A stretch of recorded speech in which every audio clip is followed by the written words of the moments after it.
que estão aqui, os que estão em casa. Uma boa noite. Antes de qualquer coisa, eu quero agradecer ao nosso Deus pela rica oportunidade de estar aqui. O Senhor sabe todas as coisas, mas nós temos uma profunda gratidão ao Senhor por estar neste lugar, nesta hora e nesta noite. Queridos, eu quero explicar um pouco sobre o tema e a metodologia com que nós vamos abordar, tratar hoje sobre o cristão e as finanças. Um tema muito interessante, um tema que sempre me chamou a atenção, porque é um assunto para mim também espiritual. Aliás, eu não consigo desvencilhar muito essa questão do espiritual e do secular. Para mim, depois que nós nascemos de novo, a perspectiva tem que ser sempre, em tudo, discernido espiritualmente. Mas, falando com a liderança, eu solicitei que nós repartíssemos essa abordagem em 2 momentos, certo? Em 2 momentos. O primeiro momento seria para uma sensibilização, porque é bem provável, e isso eu experimentei, principalmente no começo da minha fé, que o assunto sobre finanças fosse algo um tanto quanto até mesmo difícil de lidar, difícil de tratar, abordar e assim por diante. E às vezes nós até separamos a abordagem desse tema para um depois, até mesmo quando só quando a gente tiver um trabalho, ou quando for um pai de família ou uma mãe de família, que tem maiores responsabilidades. Então, o nosso objetivo, com a ajuda do Senhor, aliás, o Senhor fazendo, é sensibilizar sobre essa relação necessária que existe entre o cristão e as finanças. E, num segundo momento, tratarmos especificamente sobre planejamento financeiro à luz da Bíblia. Com a misericórdia de Deus, nós podemos fazer essa análise. E é um tema que eu não sou analista financeiro, mas a caminhada cristã, o Senhor, na prática, nos ensinou algumas coisas e tive a oportunidade de ouvir muita gente e aplicar princípios e vimos que foi muito bem sucedido. Então, qual é o meu primeiro pedido a vocês? Que consigam distinguir esse momento do momento seguinte e esteja com a Bíblia aí aberta, porque nós vamos fazer uma pesquisa exploratória nos textos da Bíblia para ancorarmos a nossa compreensão sobre finanças à luz da palavra de Deus. Amém, irmãos? Você que está aí em casa, você pode acompanhar conosco aí através da sua Bíblia e dos textos que serão apresentados aqui na tela. Muito bem. Para nós pensarmos essa relação entre cristão e finanças, primeiro precisamos ver qual é a sua importância. Ou se é um assunto secularizado, um assunto à parte na nossa caminhada cristã. Desde o início eu quero dizer que não é um tema, não é um assunto que nós devemos tratar em separado. Por quê? Qual é a importância das finanças para a vida do cristão? E a partir dessa importância é que eu quero peço ao Espírito Santo de Deus que lhe sensibilize e abra o seu coração para um tema de tal relevância. Primeiro, queridos, eu quero que você abra a sua Bíblia em Provérbios capítulo 3, verso 9. O primeiro aspecto da importância das finanças para a nossa vida cristã está exatamente no nosso relacionamento com Deus. No nosso relacionamento com Deus. Por incrível que possa parecer, né? A gente fica imaginando o seguinte: poxa, Deus não precisa de jeito nenhum das nossas finanças. Mas as nossas finanças é uma forma de está escrito no verso 9: honra o Senhor com os teus bens e com as primícias de toda a tua renda. Veja, a forma como nós lidamos com as finanças pode ser uma expressão de louvor. Normalmente nós associamos o louvor ao Senhor, ou melhor, restringimos o louvor ao Senhor quando lemos a palavra, como nós cantamos, quando nós oramos. Mas a expressão do louvor ao Senhor vai para muito além desse aspecto. Por quê?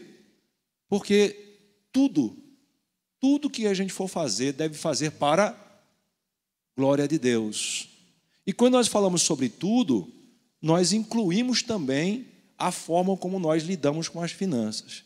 Então, a forma como nós lidamos com as finanças é uma comunicação nossa em relação ao meio que nós estamos vivendo, às relações sociais que nós temos, e também a nossa relação vertical, que é a nossa relação com Deus. Então, se você tem no seu coração o desejo ardente de louvar ao Senhor, então faça também com as suas finanças, com os seus bens. Porque honrar é uma expressão de louvor. Número 2. Para o cristão, as finanças é importante porque implica também no nosso relacionamento com o próximo. É importante porque o nosso relacionamento com o próximo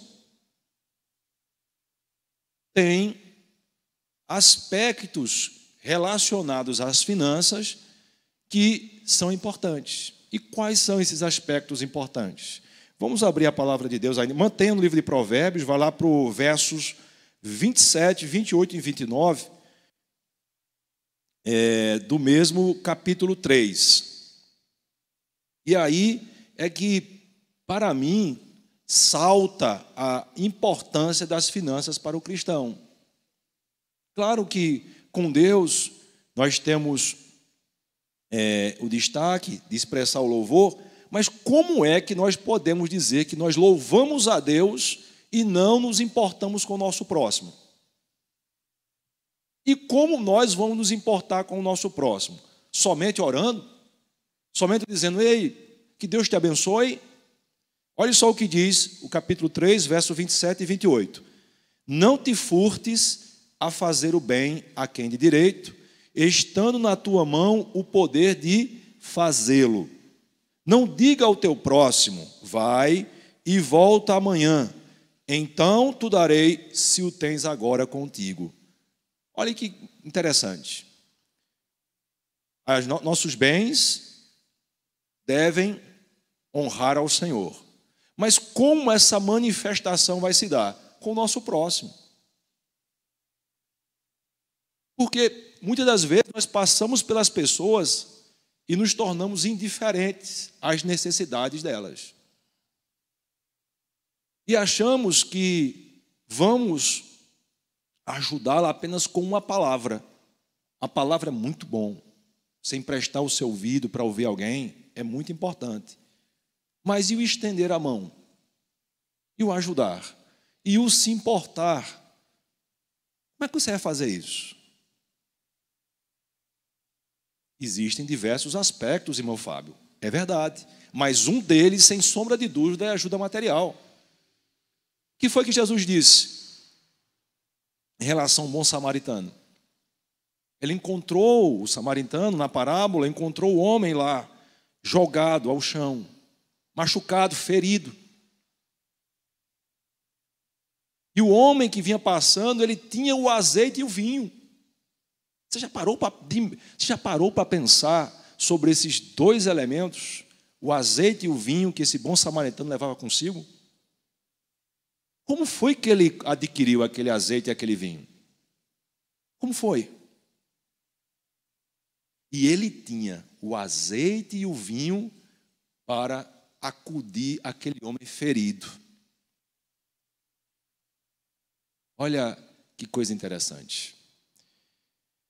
Abra também em Efésios, vá lá para Efésios, por favor, sobre o nosso relacionamento com o próximo, as finanças,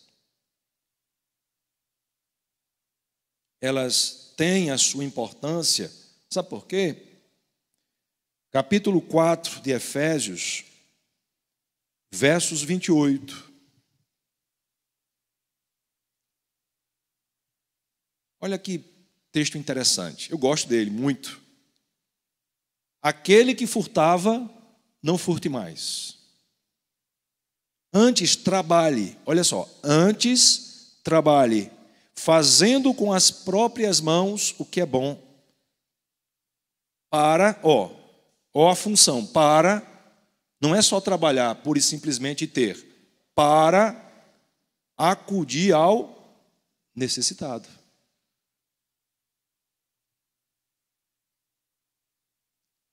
Hoje, eu pedi ao Espírito Santo que abra os nossos corações para entendermos o para quê nas nossas vidas em relação às finanças, sabia? Nessa hora, gente, nesse momento, existem pessoas que não fizeram as 3 refeições do dia. Se muito fez, fez uma. Nós não vamos, obviamente, restringir a ação do reino de Deus à ajuda material.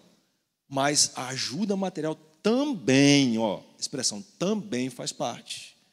Porque como é que eu posso olhar para alguém que está necessitado e posso virar as costas e pensar assim, não, ele vai me pedir sempre. Mas se você tem, por que você não ajuda?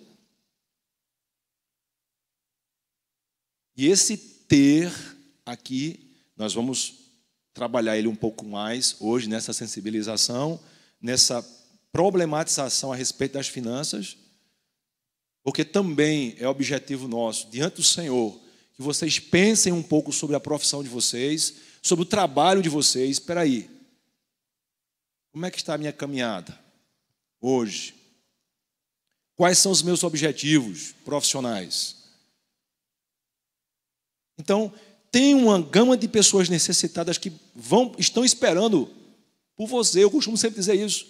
Está ali Ruth, está ali Ezequiel, que são meus filhos. Eu digo para eles o tempo todo, tem alguém esperando por você. Alguém que precisa. E outra, a alegria no seu coração, a maior satisfação vai ser sua e não da pessoa que está recebendo. Sabia? Vocês já experimentaram isso.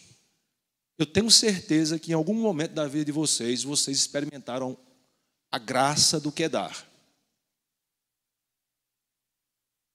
Mas hoje eu rogo ao Senhor que essa lembrança volte à mente de vocês e que vocês exercitem isso, porque é algo extraordinário, maravilhoso.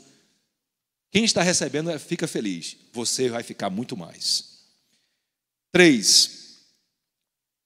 As finanças para o cristão é importante porque ela é fundamental no relacionamento conjugal. Continuei em Efésios, capítulo 5, verso 28 e 29. E aí nós estamos no culto da mocidade, né? Todo mundo aí na brecha. Senhor, cadê o meu prometido ou a minha prometida? Tem as finanças, não esqueçam das finanças não. Esses 2 versos aqui você tem que guardar na sua cabecinha. Senhor, eu vou trabalhar, viu? Para dar o sustento necessário para a minha família. Olha o que diz aqui, capítulo 5, verso 28 e 29. Assim também os maridos devem amar a sua mulher como ao próprio corpo. Quem ama a esposa a si mesmo se ama, porque ninguém jamais odiou a própria carne. Antes a alimenta e dela cuida, como também Cristo o faz com a igreja. Aqui nós temos um chamamento do apóstolo Paulo para a responsabilidade, em destaque do marido. Um chamamento para a responsabilidade, para o cuidado. para o que nós chamamos de prestação alimentícia.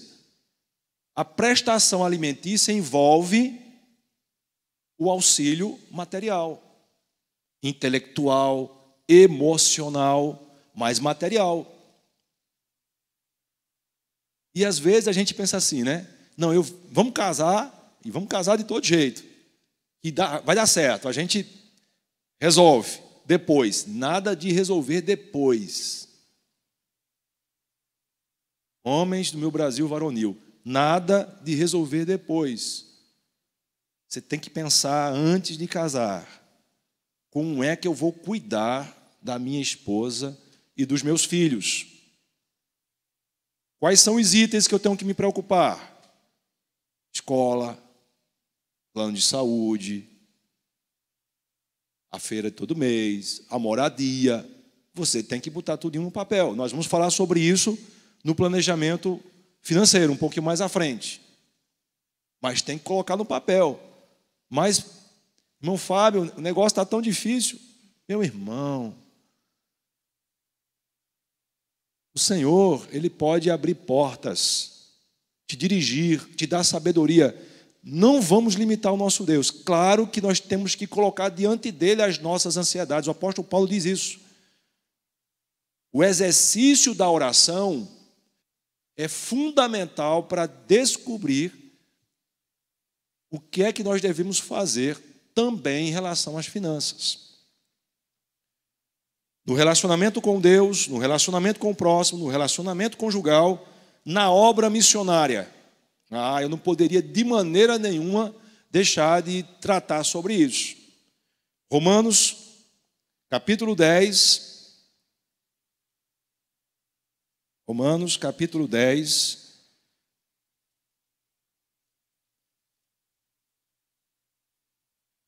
Do versos 13 a 15.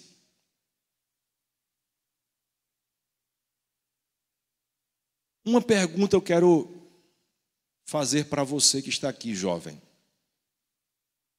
Que talvez agora, por sua aparência de muito jovem, não lhe seja tributada tanta expectativa de quem você será amanhã. Fala a verdade, eu passei, faz algum tempo, mas eu passei por essa fase, e aí a pessoa olhava e dizia assim, mas rapaz, será que Fábio vai ser alguma coisa no futuro, alguma profissão e tal?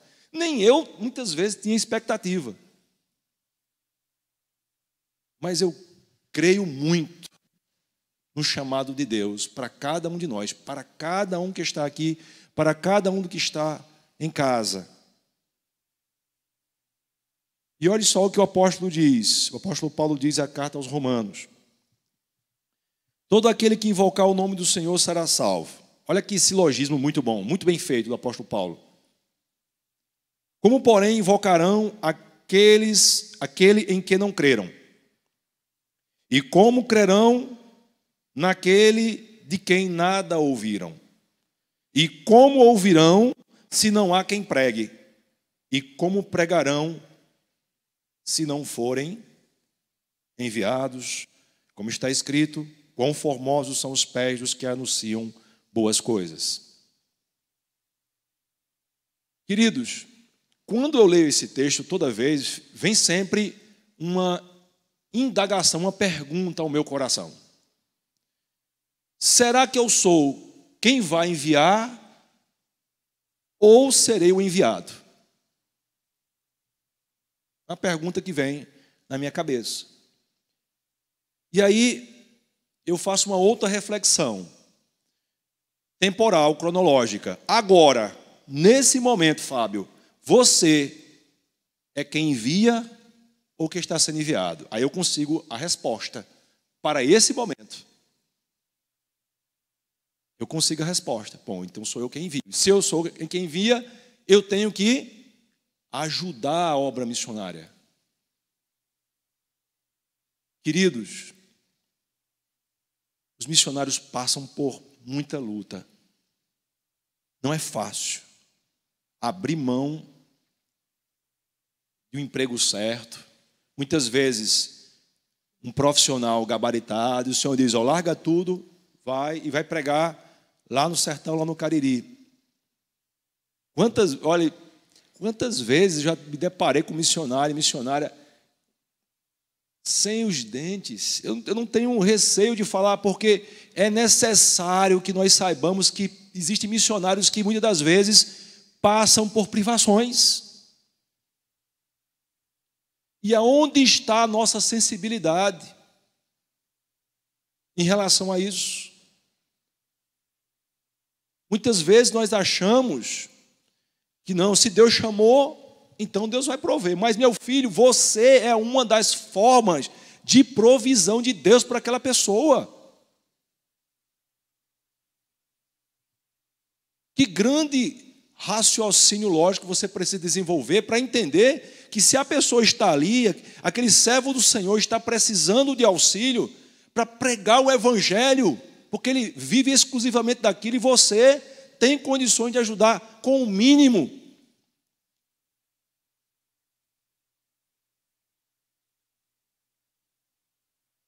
E você vai deixar ele ir ou ficar sem ajuda. E como é que ele vai pregar?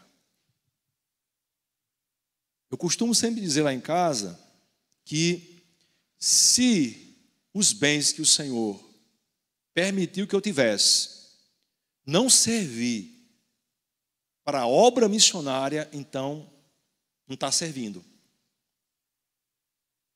Nós não podemos, de maneira de nos fazer de desentendidos e alheios a algo que é do Senhor. É um projeto de Deus salvar almas. Outro dia, conversando com o pastor Paulo César, ele falou: Fábio, está muito difícil a tradução da Bíblia para o idioma aguaruna, que é uma tribo no interior do Peru, porque os recursos são parcos, é muito custoso e tal. E na hora eu pensei, meu Deus, por que é tão difícil? Muitas das vezes, nós que tivemos a permissão de Deus de ter alguma coisa, de sermos liberais para a obra missionária, nos fazemos de desentendidos, muitas das vezes. Precisamos saber que tem pessoas cujas almas estão clamando por salvação. Você está muito bem, ouviu, entendeu a mensagem do Evangelho, creu em Jesus Cristo, mas tem gente que a sua alma clama, e quem vai lá é aquele que o Senhor chamou para ser o enviado. E ele precisa de alguém que envie, cuja liberalidade vai abençoar a obra missionária. As finanças também são importantes para o seu testemunho cristão pessoal. Essa eu gosto bastante também. Não tem como escolher qual é o melhor grau de importância do cristão em relação às finanças, mas particularmente, eu acho muito relevante. Continuem em Romanos, né? Vão lá para o capítulo 13. Lá para o capítulo 13, verso 7. E eu costumo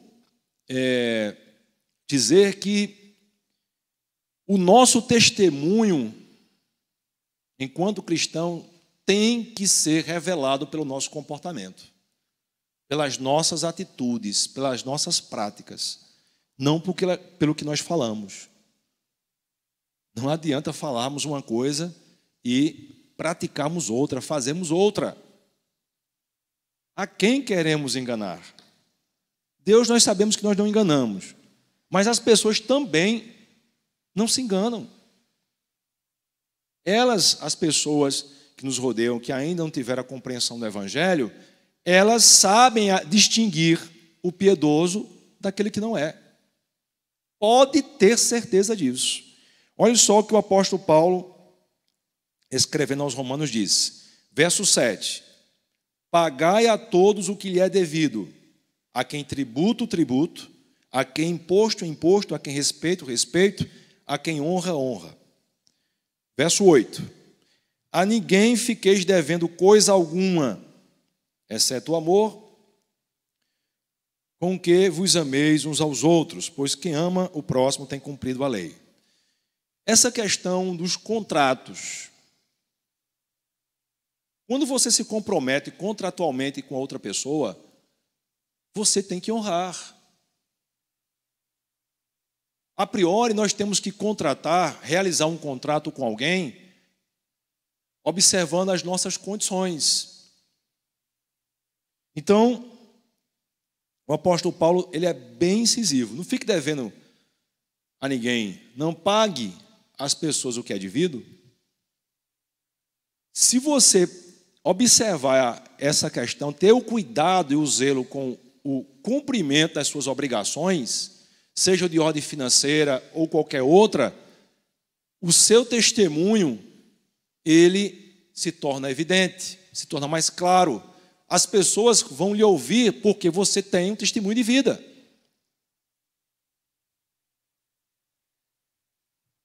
O cristão e as finanças tem uma relação muito relevante, porque as finanças também colaboram ou corroboram com a manutenção do serviço eclesiástico.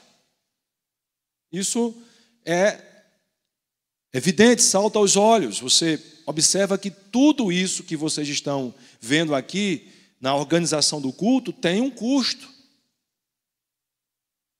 A energia, o material, o serviço daqueles que trabalham no templo. Tudo isso voltado para que, por exemplo, agora nós pudéssemos estar aqui, falando do reino de Deus. E como é feito isso? É feito através da devolução dos dízimos e das ofertas. E aí, nós vamos lá para Malaquias 3:10, texto bastante conhecido.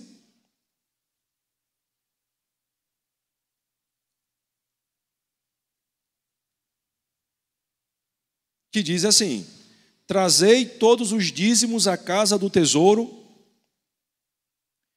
para que, toda vez que vocês estiverem lendo a Bíblia e observarem esse para quê, grifem, sempre, porque a finalidade, a função, para que haja mantimento na minha casa. Só a parte A. Trazei todos os dízimos. E aí eu preciso me posicionar aqui, pastor André, quanto à forma como entendemos a questão dos dízimos e das ofertas.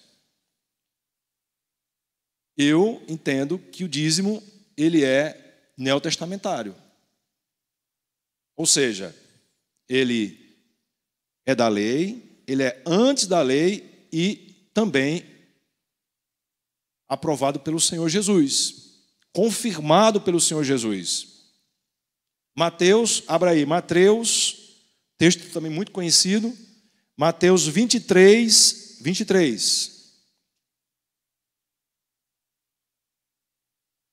Como eu tinha que tratar sobre esse assunto, eu não podia me furtar. Não dá para falar sobre finanças sem tratar sobre dízimos e ofertas. E nem tão pouco sobre a distinção de uma e de outra. E me posicionar em relação a não confundir dízimo e oferta. Olha o que o Senhor Jesus, são as palavras do Senhor Jesus. Ai de vós, escribas e fariseus, hipócritas, porque dais o dízimos da hortelã, do endro e do cominho, e tendes negligenciado os preceitos mais importantes da lei, a justiça, a misericórdia e a fé. Devias, porém, fazer estas coisas sem omitir aquelas. Os dois pronomes aí demonstrativos, estes e aquelas. Ele fala do dízimo, da hortelã, do endro, do cominho, e também da prática da justiça, da misericórdia e da fé. Então Jesus confirma. algo que é muito antes da lei, lá quando Abraão encontrou Melquisedeque, e depois de todas as bênçãos que Melquisedeque ministrou sobre a vida de Abraão, Gênesis 14, 20, o que é que Abraão faz? Lhe entrega o dízimo. E em relação às ofertas, 2 Coríntios, segunda de carta de Paulo aos Coríntios,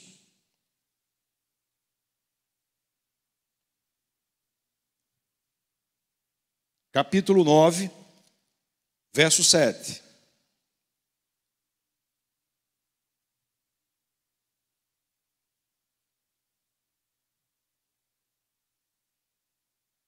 Que diz assim: cada um contribua segundo tiver proposto no coração, não com tristeza ou por necessidade, porque Deus ama a quem dá com alegria.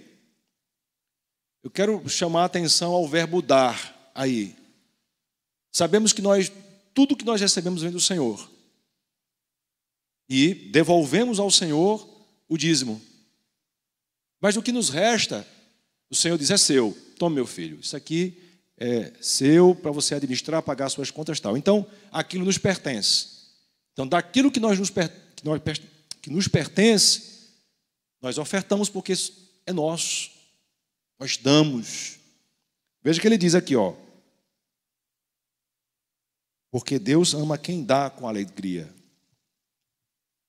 Essa é a oferta liberal que pode ser até muito maior do que o dízimo. Não tem cifras. É aquilo que o Senhor moveu o seu coração. E muitas das vezes o Senhor não move. Simplesmente nós olhamos, vemos a necessidade e contribuímos. Então há essa distinção entre dízimo e oferta. Até porque eu não posso dar o dízimo. O dízimo nós não damos. Porque o dízimo é do Senhor. Dá a Deus o que é de Deus.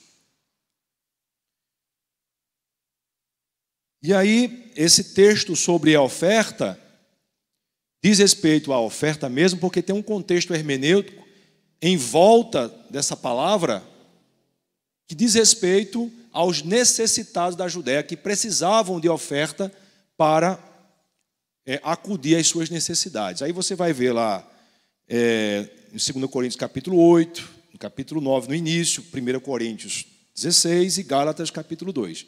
Eu estou só citando assim para que vocês entendam que essa conclusão do texto da oferta é por causa do contexto hermenêutico imediato. Tá? Muito bem.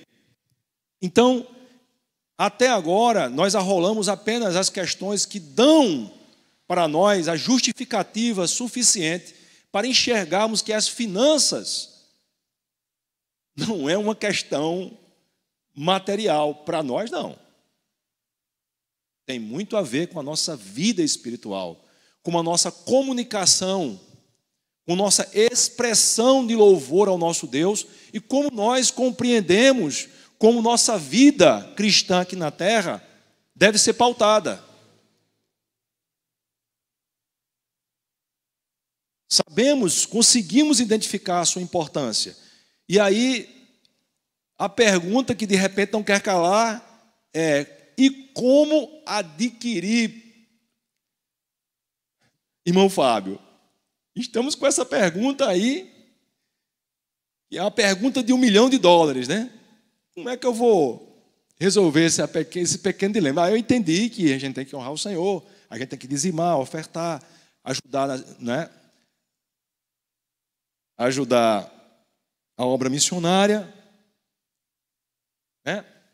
Manter a nossa família, cuidar da nossa esposa, mas e como adquirir? Tudo bem, quero dizer a você que eu não tenho uma resposta pronta. Não tenho. Para você aqui, eu não vim para aqui para a gente trazer uma receita de bolo pronta, acabada. Até porque, nessa caminhada que eu estou com o Senhor, de mais de 20 e poucos anos aí, a cada dia eu aprendo uma coisa nova. Entretanto, nós temos princípios, nós temos balizas, que faz com que a gente não erre, cometendo coisas que não agradam ao Senhor. E aí se distanciando da bênção de Deus. E se distanciando do nosso relacionamento.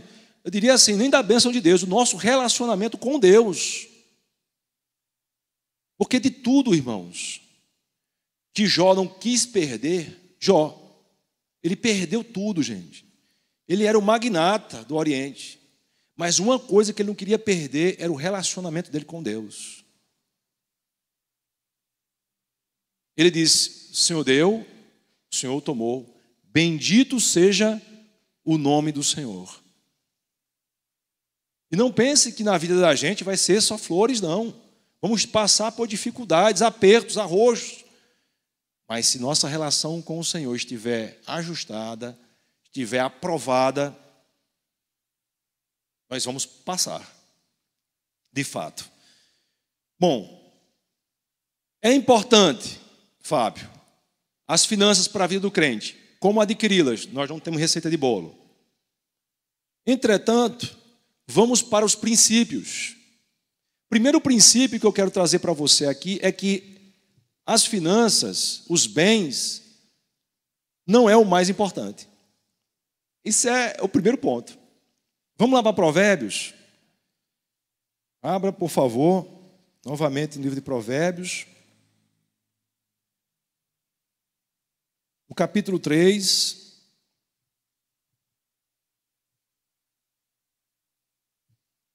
No capítulo 3, os versos de 13 a 15. Olhe bem o que é que o Senhor está falando para mim e para você nesta noite. Finanças é importante? É, mas não é o mais importante. Ele diz assim, feliz o homem o quê? Que acha sabedoria e o homem que adquire conhecimento. Porque melhor é o lucro que ela dá do que o da prata, e melhor a sua renda do que o ouro mais fino.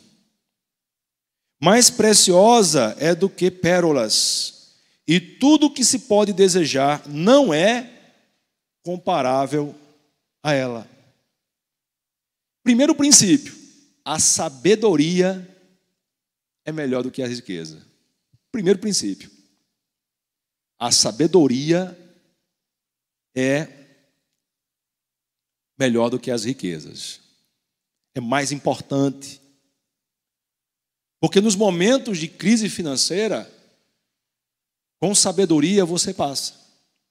Você consegue passar. Mas a questão que nós estamos tratando aqui agora é o conceito de sabedoria. Afinal, o que é sabedoria? Será que podemos dizer que sabedoria é sinônimo de conhecimento? É sinônimo de inteligência?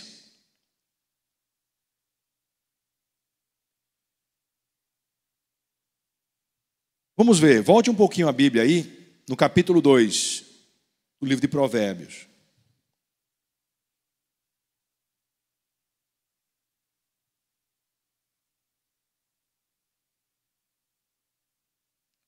Filho meu, do verso 1 ao verso 10. Filho meu, se aceitares as minhas palavras e esconderes contigo os meus mandamentos, mandamento, leia-se o quê?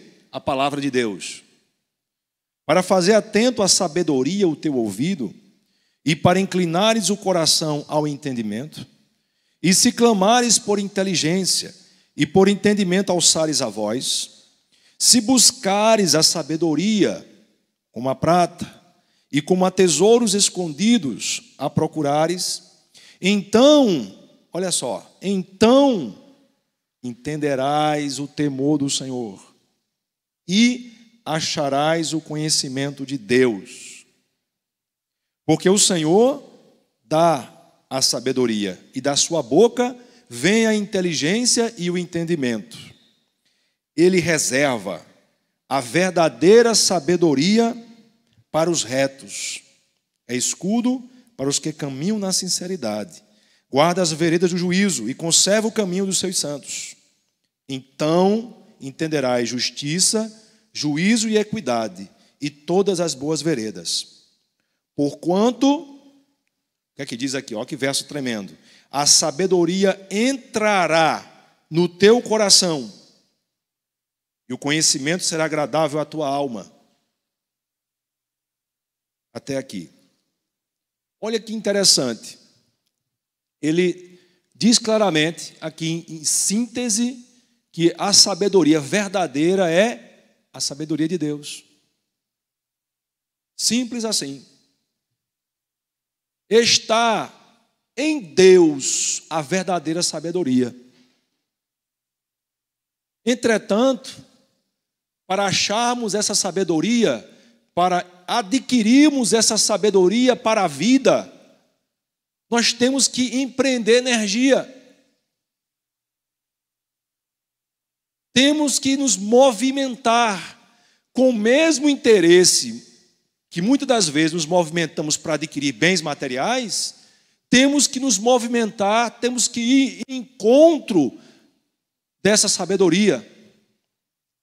E aonde ela está? Está em Deus.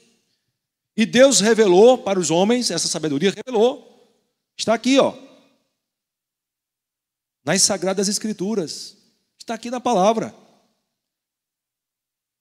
Se aceitares a minha palavra, se esconderes os meus mandamentos. São condicionantes. Como é que você quer ter sabedoria para a vida se você acha que a palavra de Deus ela está reservada apenas para você ler aqui no culto? Como? Ou então você espiritualiza as Sagradas Escrituras de tal forma que você entende que ela está reservada só ao seu devocional diário e você não aplica ela, porque a sabedoria ela é revelada exatamente aonde? Na aplicação do dia a dia. Mas tem algo aqui também que precisa ser destacado. Você precisa orar. Você precisa clamar por sabedoria. Ainda tem um preço a se pagar. Muitas das vezes nós pedimos muitas coisas e esquecemos de pedir sabedoria. Senhor, me dá entendimento.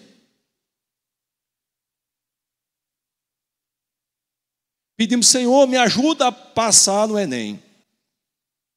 Senhor, me ajuda a passar no exame de ordem. Senhor, me ajuda a passar no semestre.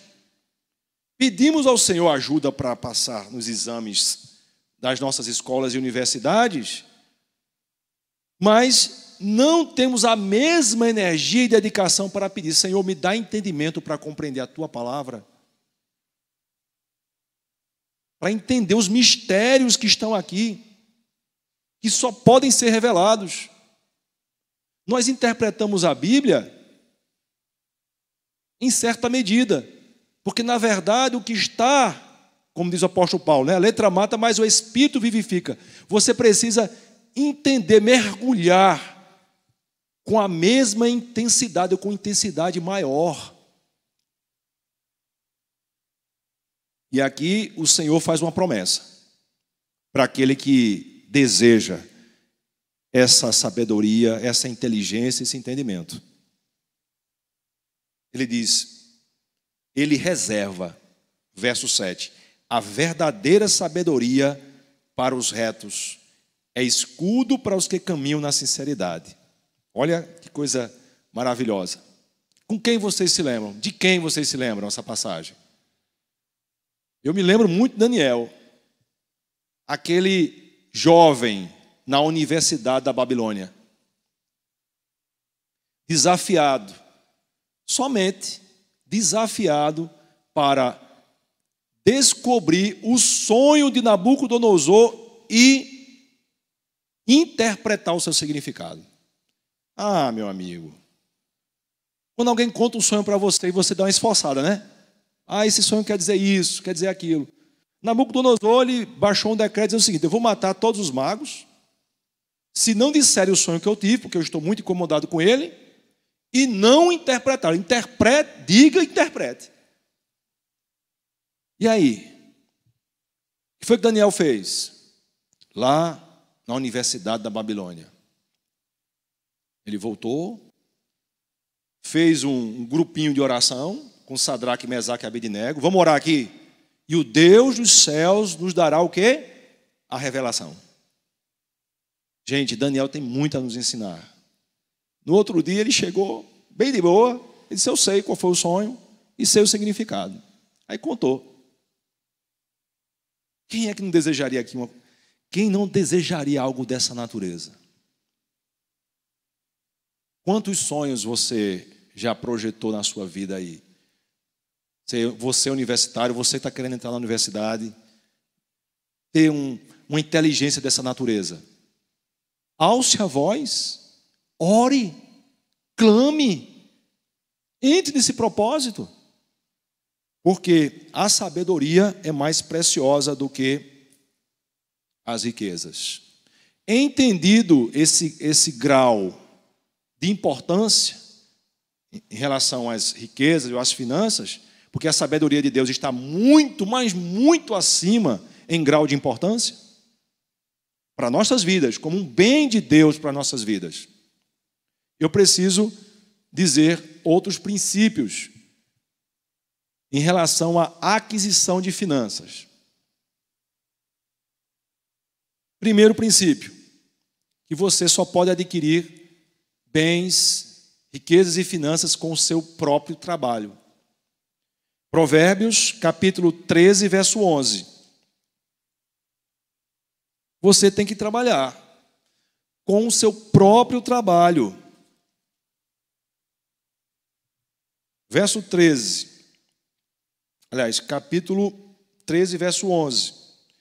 Os bens que facilmente se ganham, esses diminuem, mas o que ajunta a força do trabalho terá aumento. Então esse é o primeiro princípio. É o seu trabalho, não é explorando outra pessoa não, viu? Não é você tendo que subtrair de alguém injustamente para aumentar suas riquezas, não. É com o seu próprio trabalho, com o seu próprio esforço. Segundo princípio, Provérbios 10, 22. Esse verso eu gosto demais. Finanças se adquirem com a bênção de Deus. Por quê? A bênção do Senhor enriquece e com ela não traz desgosto. Quantos de vocês não conhecem? Tem uma versão ali, né? E não traz consigo dores. Quantas pessoas aqui não conhecem pessoas que têm condições financeiras e vivem uma vida amarga, triste, solitária? Ele não tem paz. Eu conheço várias. Ele não tem paz. Só que as riquezas e os bens e as finanças, que têm toda aquela importância que nós falamos anteriormente, ela vem com a bênção de Deus. O que isso quer dizer? O que é que eu posso trazer para a minha vida esse verso? Eu preciso pensar o seguinte: Deus está aprovando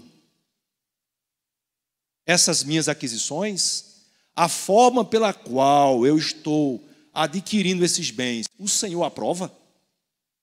Será que Ele está aprovando?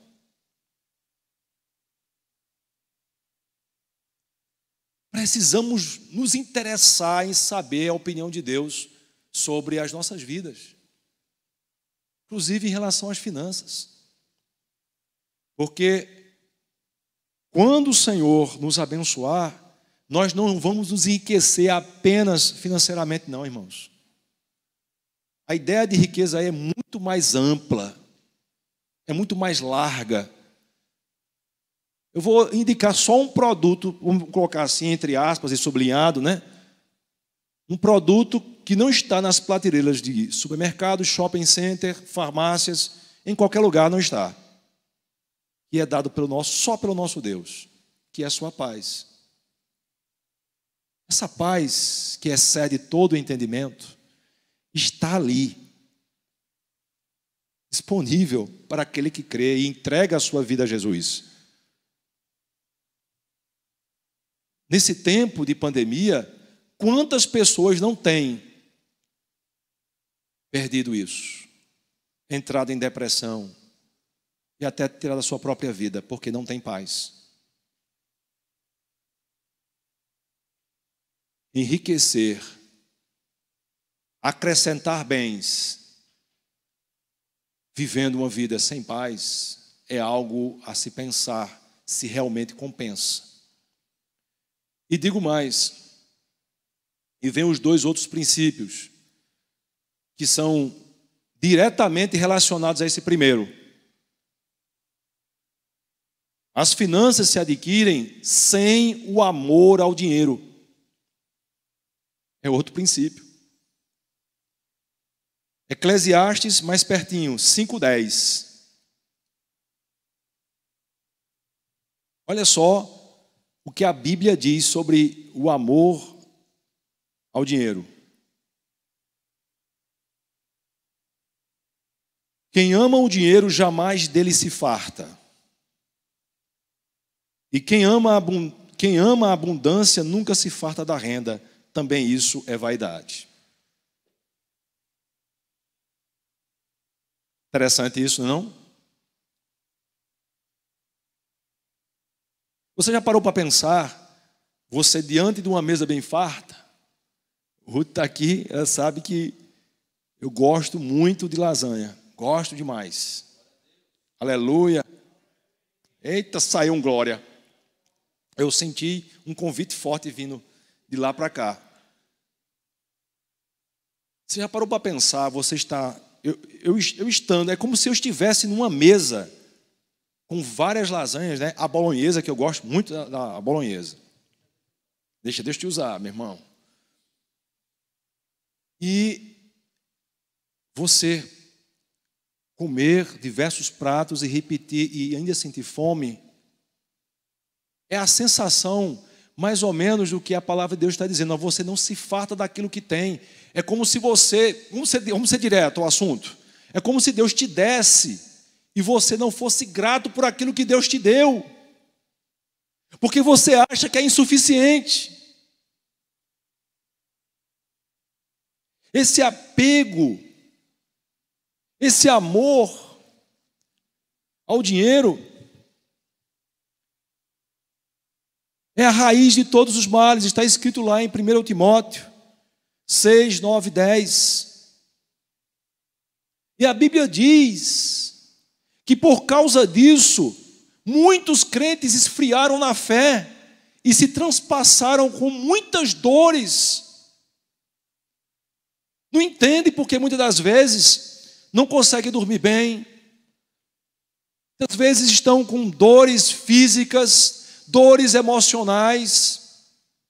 Não consegue viver com contentamento. Por quê? Porque muitas vezes Deus entrega, dá, e dá até em abundância, muito mais do que outra pessoa possa ter.